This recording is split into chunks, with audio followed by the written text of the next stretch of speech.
자, 우리나라 1960년대로 들어가서 당시 우리나라 산업 이렇게 보면은요, 일본에서 온 게 상당히 많았습니다. 농업, 이거 하기 위한 비료, 이거 다 일본에서 왔어요. 그리고 건설하기 위한 시멘트, 이것도 일본에서 왔죠. 제철, 이것도 일본에서 왔고. 그리고 자동차 산업, 이것도 일본에서 건너온 게 많았죠. 대일 청구권 협정, 그러니까 패전국 일본이 우리한테 피해줬던 것들을 돌려주는 거. 미쓰비시가 현대자동차한테 자동차 기술 준 거. 이것도 대일 청구권 협정이랑 관련이 있다라고 주장하시는 분들도 계신데, 어떤 분은 또 야, 그게 무슨 멍멍이 소리냐 이거. 돈 줄 거 다 주고서는 이 자동차 기술 사오고 그런 건데 이렇게 말씀하시는 분도 계세요. 또 이런 얘기도 있어요. 정주영 회장이 당시 우리나라 이 토공공사 같은 거를 큰 걸 많이 했었잖아요. 정주영 회장이랑 미쓰비시 구보 회장, 이 두 분 간에 친분이 생겨서 자동차 사업도 서로 쉽게 풀어가기 시작했다. 이런 얘기도 있습니다. 그리고 또 미쓰비시 구보 회장이 백제인 혈통이다. 그래서 한국을 원래 참 좋아했다. 이런 얘기도 있는데, 현대자동차는 미쓰비시에게서 자동차 기술을 받아서 독자적으로 차를 만들기 시작했다. 이거 맞습니다. 사실 현대자동차는 포드한테서 기술을 배우면서 시작이 됐어요. 그러니까 부품을 들여와서 요거를 조립해서 팔기도 시작을 했습니다. 요게 유럽 포드의 코티나 같은 차들이에요. 또 이런 정비회사 같은 분위기였는데, 이 회사가 어느 날 갑자기 독자 모델을 만들겠다. 이렇게 선언을 하는 겁니다. 그러면서 미쓰비시한테 가서 자동차 기술을 갖고 오죠. 참고로 이 미쓰비시는 자동차 회사는 아니죠. 해운 회사, 무역 회사 같은 걸로 1800년대 말에 시작된 회사입니다. 일본 권력층 쪽에 딱 붙어가지고 성장하면서 조선 사업도 쭉 키워갔고, 또 1917년 이탈리아 피아트에서 부품을 들여와서 조립 생산을 한 적도 있습니다. 그러니까 자동차를 꽤 일찌감치 만든 회사인 건 맞아요. 여튼 이때 제철, 중공업, 화학 이런 걸로 막 쭉쭉 뻗어나가면서 강제징용 같은 것도 하고, 그리고 비행기도 만들어서 2차 세계대전 때 일본군한테 이제 비행기도 공급했었던, 아주 핵심적인 전범 기업이죠, 이거. 2차 세계대전 패전 후에 미쓰비시는 강제 해체가 됐어요. 근데 이게 또 일본 경제 부흥 때, 전후 일본 경제 부흥 때 다시 재결합해서 또 정치권에 또 바싹 붙어가지고 건설, 중공업 이런 회사로 막 또 급성장을 합니다. 요때 미쓰비시 자동차는 그냥 하나의 사업부였어요. 본업은 건설이나 중공업이고 자동차는 그냥 일개 사업부였죠. 미쓰비시 자동차 사업부는 1960년도에 시작이 돼요.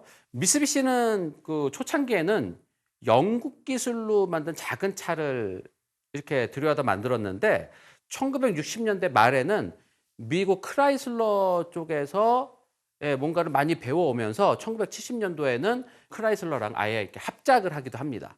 그리고 한국의 현대자동차 관계를 맺기도 했죠. 크라이슬러, 미쓰비시, 현대 요 세 회사의 관계는 꽤 오래 갔습니다. 현대자동차는 미쓰비시 랜서의 골격과 엔진, 또 미쓰비시의 세턴 엔진 요걸로 포니를 만들었고, 그 외에도 미쓰비시로부터 많은 기술을 배워서 만든 거 맞습니다. 근데 이거를 만들면서 개발진들이 많이 힘들어했다고 해요. 이 정주영 회장이랑 미쓰비시 구보 회장이랑 이 두 분이서 잘 얘기를 해서 서로 도와가면서 이렇게 차를 만들기로 했는데, 이게 실무진 쪽으로 내려와서는 미쓰비시 쪽에서 너무 좀 깐깐하게 마치 감시를 하면서까지 요거를 진행을 했던 거죠. 일본에 가서 이제 회의를 해도 회의실에서부터 화장실까지 직원 하나가 이렇게 막 따라붙어가지고 감시를 했다고 해요. 그리고 좀 알려달라, 좀 보여달라 이렇게 얘기를 하면은 야, 돈 더 내. 이런 식으로 막 얘기를 해서, 한마디로 좀 치사해서 더 이상 미쓰비시한테는 의존하지 말자. 이런 얘기들을 많이 했다고 합니다. 포니는 소형차였잖아요. 그리고 그 위급 또 중형 세단을 또 만들려고 그러는데, 스텔라를 만들려고 할 때 미쓰비시 거를 갖다가 안 만들고 유럽 포드에서 들여와서 조립 생산을 했었던 코티나, 요걸 기본으로 해서 스텔라를 만들기로 했습니다. 유럽 포드의 코티나 차체에 미쓰비시 세턴 엔진을 이렇게 붙여서 만드는 거죠. 뭐 이렇게 비밀스럽게 만들면서 아주 고되고 힘들고 그랬지만 이 기술적인 자립도는 계속 이렇게 높아가고 있었죠.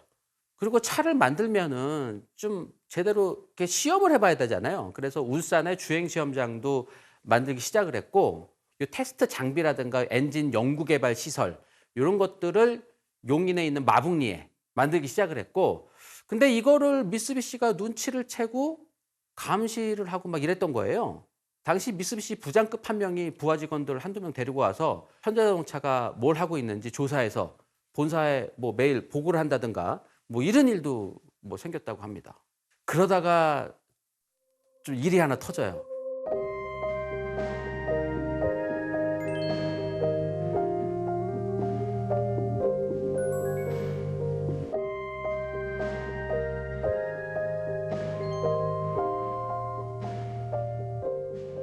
이렇게 막 이렇게 차곡차곡 차를 개발하고 있었는데 이 포니2 후속을 또 소형차를 만들려고 딱 했더니 전 세계적인 트렌드가 다 바뀌어 있던 거예요. 이미 소형차 시장은 후륜구동이 아니라 다 전륜구동으로 전 세계가 다 바뀌어 있었던 거예요. 폭스바겐도 전륜구동, 프랑스 푸조도 전륜구동, 그리고 현대한테 후륜구동 소형차 기술을 알려줬던 미쓰비시, 여기도 전륜구동 차를 생산하고 있었던 거죠. 미쓰비시 미라주 콜트라는 차인데 이 차가 1978년도에 이미 출시된 차예요. 참고로 후륜구동은 엔진이 앞에 있고 그걸로 뒷바퀴를 굴리는 거예요. 그리고 엔진이 앞에 있고 뒤에 바퀴를 굴리니까 앞에서 뒤를 관통하는 기다란 막대기가 있습니다. 이 기다란 막대기가 막 돌아가면서 앞에 엔진에서 뒤에 바퀴로 동력을 전달해 주는 겁니다. 이것 때문에 이 후륜구동 차들은 뒷좌석 가운데가 이렇게 부스 올라와 있는 거예요. 반면 전륜구동은 앞에 엔진이 있고 그걸로 또 앞바퀴를 바로 굴리는 거예요. 그러니까 엔진에서 바퀴로 바로 가기 때문에 동력 효율이 좀 좋죠. 좀 더 싸게 만들 수도 있고 동력 효율도 좋았고, 그리고 뒷좌석 가운데 이렇게 부스 올라오는 거 이거 안 해도 되니까 실내 공간도 좀 넓게 만들 수 있었고, 그래서 1970년대 말부터 전 세계 소형차의 트렌드는 전륜구동이 이미 대세였던 겁니다. 그러니까 현대자동차가 포니2의 후속 모델을 만들려고 그러는데 이게 다 후륜구동밖에 안 만들어 봤잖아요. 후륜구동 소형차 차대도 주고 후륜구동 엔진도 이렇게 알려준 미쓰비시가 고맙기는 한데, 이게 내심 괘씸했던 게 후륜구동 소형차는 이게 저물어 가는 거를 알면서 현대자동차한테 알려줬다는 거죠. 비밀리에 전륜구동 소형차를 개발하고 있었던 거예요. 이런 거 생각하면 너무 괘씸하지만 뭐 다른 방법이 없죠. 그래서 또 미쓰비시한테 찾아가서 부탁을 합니다. 이때가 한 1982년인가 그랬는데 미쓰비시가 그래 전륜구동차 기술도 줄게. 근데 새로운 기술은 안 되고 한 세대 전 기술 줄게. 그렇게 해서 만들어진 차가 1985년도에 현대자동차 최초의 전륜구동 자동차 포니 엑셀이 나온 겁니다. 당시 나왔던 현대 포니 엑셀의 엔진룸을 보면은 일본에서 배운 흔적들이 고스란히 남아있죠. 아시다시피 일본과 우리나라는 자동차 통행 방향이 반대예요. 한국의 자동차 문화는 미국에서 이렇게 건너왔기 때문에 미국과 같은 우측 통행. 근데 일본은 영국에서 자동차 문화가 들어오면서 영국과 같은 좌측 통행이에요. 그래서 운전석도 반대로 있죠. 한국은 운전석이 왼쪽, 일본 차는 운전석이 오른쪽입니다. 그래서 일본 차를 가져다가 한국에서 만들 때는 일단 운전석을 오른쪽에서 왼쪽으로 옮기는 것부터 설계를 해야 돼요. 운전대랑 브레이크랑 이런 거는 왼쪽으로 다 바꿔. 근데 엔진을 이쪽으로 또 옮겨야 되잖아요. 근데 엔진을 이쪽으로 옮기면은 엔진 설계를 완전히 왼쪽 오른쪽을 바꿔가지고 설계를 해야 되는 거예요. 그걸 못하니까 엔진은 그대로 놔두고 운전석만 이렇게 옮겨서 만든 게 포니 엑셀입니다. 이게 일본 차를 가져다가 만드니까 이렇게 된 겁니다. 운전석 앞에 엔진이 있었던 거예요. 그리고 주유구도 좀 문제가 됐죠. 보통 주유소는 도로의 길가에 있기 때문에 주유구는 길가 쪽, 그러니까 운전석 반대쪽에 주유구를 두는 게 전 세계적인 그냥 방식이었어요. 일본 차를 우리나라에 현대자동차 그대로 들여와서 설계를 변경을 해서 만들면서 주유구도 그냥 안 바꾼 거예요. 요즘도 뭐 주유구 방향 같은 거 많이 헷갈리시잖아요. 보통 유럽에서 온 수입차들은 주유구가 저쪽에 있죠. 동반석 쪽에 있는데 현대기아차만 주유구가 운전석 쪽에 좀 있어요. 요게 이렇게 셀프 주유하시는 분들은 요게 더 편하다라고 말씀하시는데 반대편으로 하는 게 원래 맞는 거예요. 여튼 현대자동차는 포니 엑셀을 시작으로 미 대륙 쪽의 수출량도 많아지고 그리고 당시 한국은 뭐 아시안 게임, 올림픽 이런 국제 경기들을 열게 되면서 큰 고급차도 필요하게 됐거든요. 그래서 미쓰비시한테 또 부탁을 합니다. 예, 플래그십 세단 함께 만들자. 그렇게 해서 만든 게 갓그랜저를 만들죠. 요걸 뭐 같이 공동 개발했다고 얘기하시는 분도 계신데 뭐 요때는 일본 주도로 예, 미쓰비시 주도로 만들게 됩니다. 그래서 이 갓그랜저도 엔진이 왼쪽에 그리고 갓그랜저 후속인 유그랜저도 그렇게 개발했어요. 그리고 엑셀 베이스로 만든 스포츠카 스쿠프 스쿠프도 예, 왼쪽으로 엔진 쏠려 있습니다. 근데 여기서 현대자동차가 예, 대단한 걸 하죠. 독자 엔진을 개발을 합니다. 당시 현대차의 주력 차종이었던 소형차 엑셀 여기에 넣을 1.5L 엔진을 한국 실정에 맞게 개발을 한 거예요. 요게 대한민국 최초의 독자 엔진인 알파 엔진인데 이게 정말 문제가 없을까? 이런 두려움 때문에 엑셀에 처음 적용하지 않고 엑셀을 기본으로 만든 이 쿠페 스쿠프에 먼저 적용을 하는 겁니다. 스쿠프에 먼저 집어넣었다가 문제 생기면은 그냥 스쿠프를 단종할 생각을 한 거죠. 하여튼 현대자동차는 90년대 중반을 지나면서 부지런히 미쓰비시로부터 기술 독립을 했습니다. 당시 미쓰비시도 아주 잘 나갔어요. 예, 월드랠리 챔피언십 WRC 요 전 세계적인 비포장 자동차 경주인데 여기를 미쓰비시 랜서 경주차로 출전해서 막 우승도 하고 막 이랬었던 시절입니다. 이렇게 세계적인 모터스포츠에서 막 우승을 하니까 미쓰비시 인지도가 막 올라가는 거예요.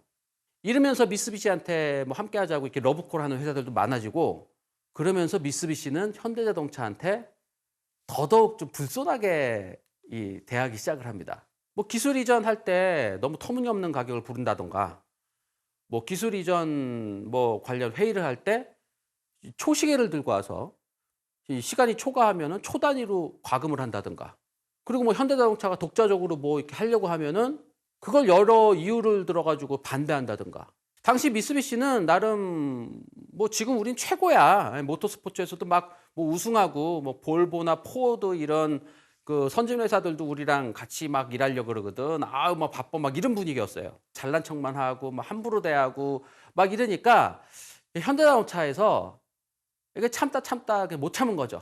아 얘네들 안 되겠다 얘네들.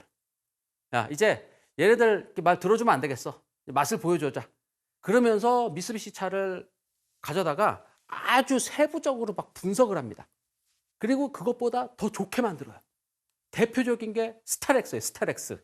그때 당시 미쓰비시는 엔진이 이 시트 밑에 있는 원박스 타입 미니밴이 아니고 엔진을 이렇게 앞에 본닛으로 딱 밀어내서 만든 미니밴 델리카 스페이스 기어라는 차를 만들어서 팔았는데 이 차를 현대자동차가 사갖고 와서 막 다 뜯어보고 다 분석하고 이렇게 해가지고 더 잘 만들어서 3년 뒤에 1997년도에 딱 내놓은 게 스타렉스입니다. 그 시절에 미쓰비시에서 아주 큰 사건이 터집니다. 1996년에 미국 미쓰비시 공장에서 여직원 성추행 사건이 터져요. 근데 이때 미쓰비시가 고개 숙여가지고 사과하기보다는 이거를 아시아의 성문화다 이렇게 얘기를 하면서 또 문제를 막 키웁니다. 그래서 미국 사회가 분노를 합니다. 미국 내 판매량이 곤두박질합니다. 그리고 또 1998년에 또 일이 터져. 이 경영진들이 총액군들한테 불법 이익을 제공한 사실 이런 것도 또 뉴스에 올라오죠. 그리고 2000년에 또 무슨 사건 터집니다. 리콜 은폐 사건. 요거 좀 세게 터졌어요. 30년 동안 결함 사실을 알고 있으면서도 리콜 안 했던 거예요. 수리를 받으러 오는 사람들만 야금야금 그냥 수리를 해줬었던 거야. 이 문서가 그냥 다 발각이 됐습니다. 미쓰비시 경영진들이 고개 숙여서 사과를 했죠.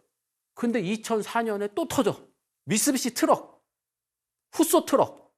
요게 달리다가 바퀴가 빠지면서 길가에 걸어가던 행인한테 덮쳐가지고 행인이 숨졌습니다.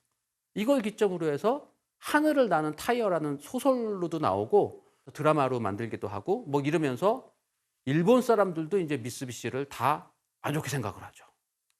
물론 그 사이 뭐 현대자동차도 그리 좋은 시절은 아니었어요.